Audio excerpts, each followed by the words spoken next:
Баршаңызға сәлем, менің арнама қош келдіңіздер. Бүгін сіздермен жұп-жұмсақ болып шығатын, дәмі өте керемет және де жасалуы ерекше әдемі жапырақ тәрізді булочканың рецептімен бөлісемін.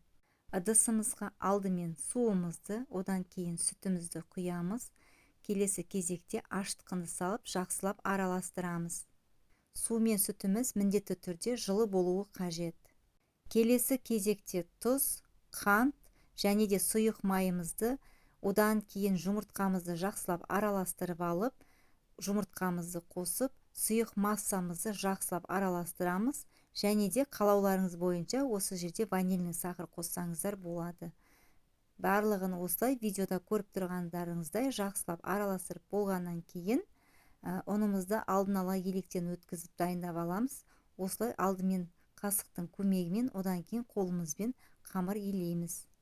Ұнды осылай 2-3 бөлікке бөліп қосамыз. Әр ұнның тығыздығы әртүрлі болғандықтан сіздерге берілген мөлшерден кем немесе артық қосуларыңыз мүмкін. Енді қамырды қолмен илейміз. Қамырдың басы бірге бастаған кезде ыдыстан алып, столдың үстіне әбден июін қандырып, шамамен 10 минуттай жақсылап илейміз. Тым жұмсақ емес, тым қатты емес, орташа қамыр шығады. Видеода қамырымыз қаттылау болып көрінгенмен, булочкамыз өте жұмсақ әрі өте дәмді болып піседі. Қамырды әбден жақсылап илеп алған соң, ыдысқа кішкене сұйық май құйып, қамырды салып, бетін жауып, шамамен 1-1,5 сағатқа ашығанша жылы жерге қоямыз. Міне көріп тұрғандарыңыздай қамырымыз 2-3 есеге көтеріліп ашыды. Енді осы қамырды ыдыстан алып, бірнеше бөлікке бөліп аламыз. Мен таразының көмегімен 60 грамнан бөлдім. Көз мөлшермен бөлсеңіздер де болады. Құрметті қыз-келіншектер, менің арнама тіркелмеген болсаңыздар, міндетті түрде тіркеліп, лайк басып, комментарий бөліміне өз пікірлеріңізді қалдыра отырыңыздар. Және де қоңырауша белгісін басып қоюды ұмытпаңыздар. Алдағы уақытта шыққан жаңа видеомды алғашқы болып көретін боласыз. Барлық қамырларымызды осылай бірнеше бөлікке бөліп алып, жақсылап домалақтап, тағы да 10-15 минутқа бетін жауып демалдыратын боламыз. Барлық құрамын, яғни ингредиенттерді төменге описание бөліміне қалдырып кететін боламын, сол жерден қарап жасаңыздар. Қамырлар 10 минуттай тұрған соң тағы да көтеріліп жұмсарады. Жұмыс істеуге өте ыңғайлы, ұн сеппей-ақ жаямыз. Және де видеодағыдай жайып, жапырақтың формасын жасаймыз. Арасына кез келген салма салсаңыздар болады. Мен вареная сгущенка пайдаландым. Творогпен немесе кез келген джеммен жасасаңыздар да болады.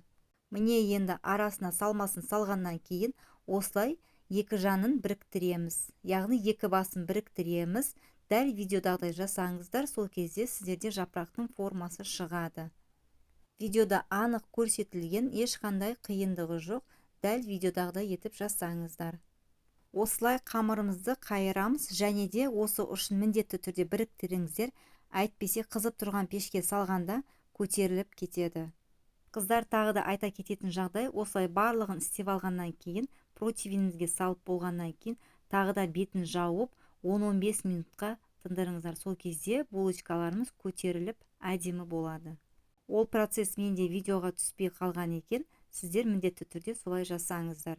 Және де екі шетін қайшымен 3 жерінен қырқып шығамыз.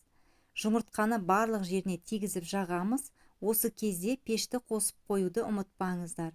Жұмыртқаны барлық жеріне тигізіп жағып болғаннан кейін, алдын ала қызып тұрған 170-180 градус пеште 20-25 минут шамасында пісіріп аламыз.